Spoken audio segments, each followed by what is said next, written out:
Cleaning and bending resin is secretly easy with this product. Spiking bits.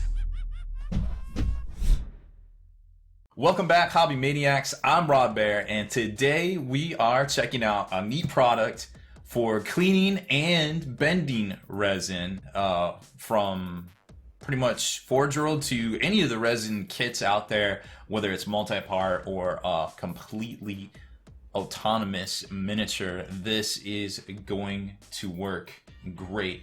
So the other day I was talking to someone about how I don't use a Sonic cleaner anymore because it messed up the insides of one of my airbrushes, and they were like, wait, how do you clean your Forge World? I was like, what do you mean, how do I clean my Forge World? I clean my resin, you know, I get my brush out and get my Dawn soap and I scrub. He's like, that's stupid, why didn't you use your Sonic care? I was like, wait, that didn't even occur to me. I was like, but these kits are huge, what do I do? And they make big ones. I was like, oh my gosh, why didn't I think about this? I forget who it was, so whatever person I was talking to, you know who you are, leave it in the comments. But anyways, so we went on over to Amazon and started digging, and here's what we came up with. So we found the industrial grade 160 watt 2.5 liter digital heated cleaner. It's quite the title there. Now don't let the price tag fool you. If if you're working with resin kits as much as some of us are, and you need a larger bed for those miniatures, which I'm about to show you, this is a great pickup. Now they make smaller ones, don't worry, if you only get a couple kits here and there, the smaller one might be for you. They're 20-30 bucks. But if you're working with larger kits on the regs, or just working with a lot of resin miniatures in general, this may be a great pickup to save you a lot of time and effort. And one of the features I love about it the most is that you can set the time on it. With a lot of ones out there, you just hit the button, they have to come back and hit the button, they have to come back and hit the button. This also has a heated water tank, it looks like. So large and lengthened stainless steel tank, suitable for large dental equipment. Obviously we're not doing any of that. Who does that? I don't know. Heater, safely and reliably temperature up to 65 degrees in Celsius, 149 degree Fahrenheit, and we're going to talk about that for sure because we're going to put that through its paces.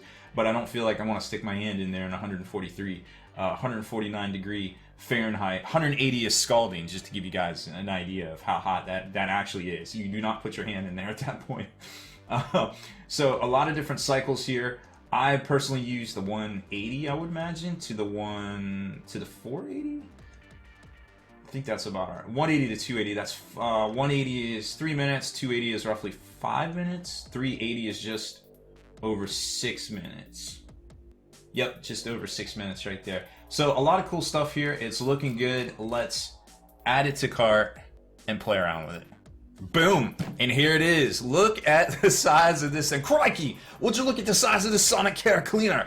This is crazy. So this thing is ginormous. It's everything I thought it would be from the description and more. Let's put it on the table, see what we can fit in this bad boy. Holy cow, it pretty much takes up the majority of my paint area here. This is pretty nuts. So it's got this kind of very heavy duty, waterproof, water resistant, see-through top here. It's looking very, very strong. Now I have run some water through it just to kind of tinker with it and see how it works. Here's the parts bin, so to speak. Now this has these little things so you can grab it up out of here, and the stainless steel tub here, which is ginormous, and it's got the max and the min fill line depending on what you're putting in here. Obviously the water, it's going to vary, of course. Now it's not plugged in because it's on my bench, but the readout right here will give you the options for heat. Green for just means it's working. You can set it, turn it on, turn it off, and that is pretty much all of the options there. 250 milliliters. It holds quite a bit. And speaking of holding things, check out just how big this thing is. This is that new Primaries Tank. So obviously a Land Raider is going to fit in here. Maybe not with the sponsons. Probably not with the sponsons.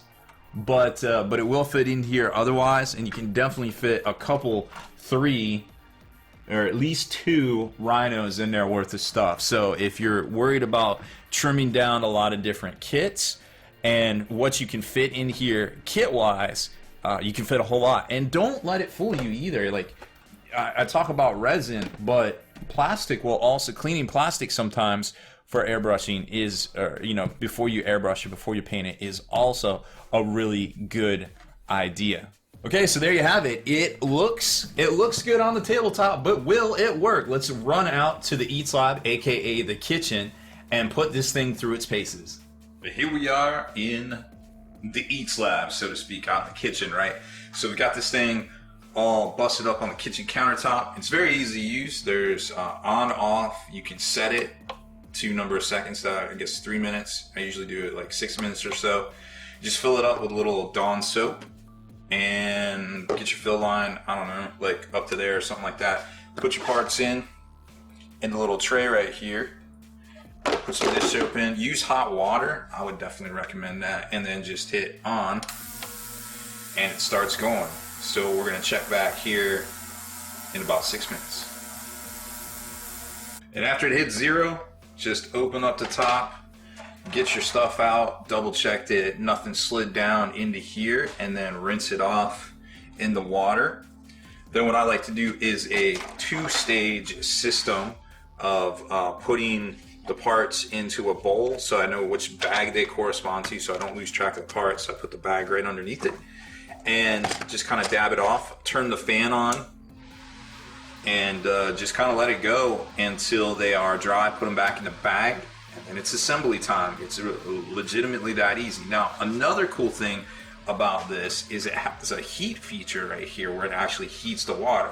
So I'm going to empty out this one, try that next to see if it's a great alternative, perhaps, I'm hoping, to bend forge rolled resin as well. So at about 70, I guess about 2 minutes have gone by, and I didn't want to keep going because I wanted to get this video knocked out and actually get some dinner here. You can see I got prepping my hobo chili, but this actually is bending, believe it or not. This is after about a minute and a half, very malleable.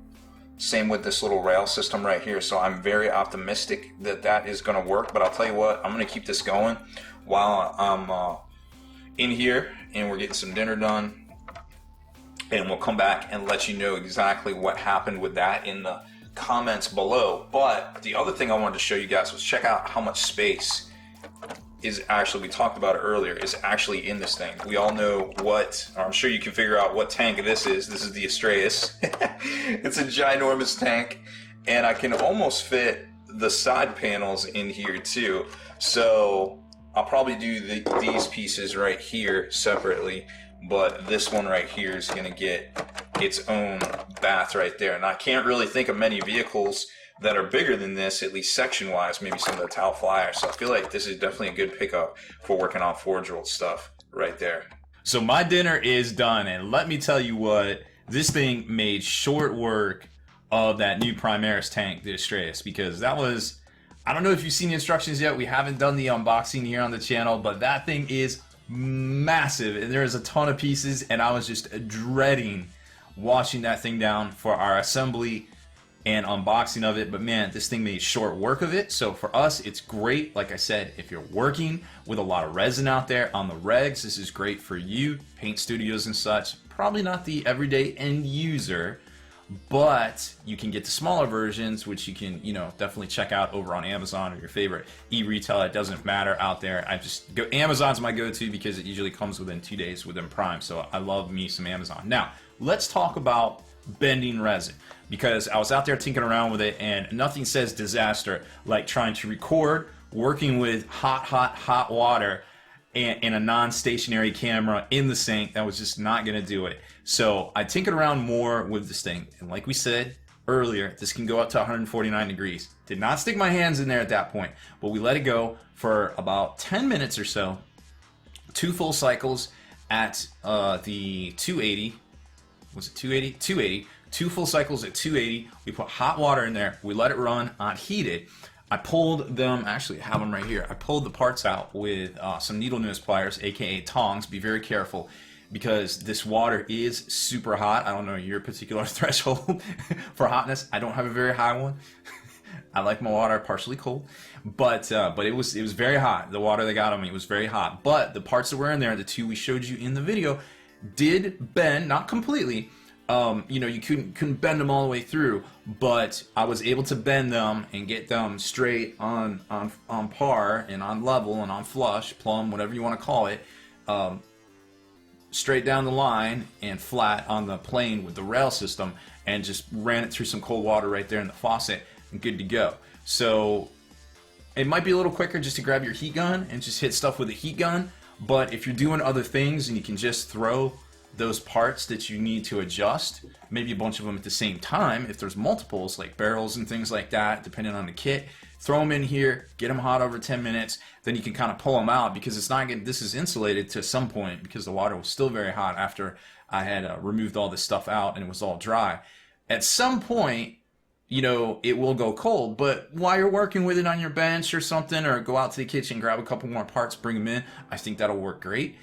This thing is a dream come true for us. So I love this thing. I wanted to share it with you guys. Like I said, don't expect everybody out there to be like, $80 for this thing. It's a great deal.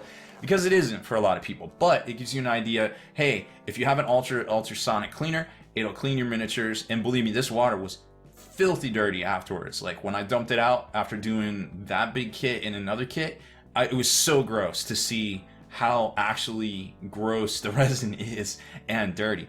So, you know, little smaller are great for cleaning all sorts of things, even your plastic miniatures. Theoretically, you could clean them, get all the glue residue and the oil from your fingers and stuff off of them.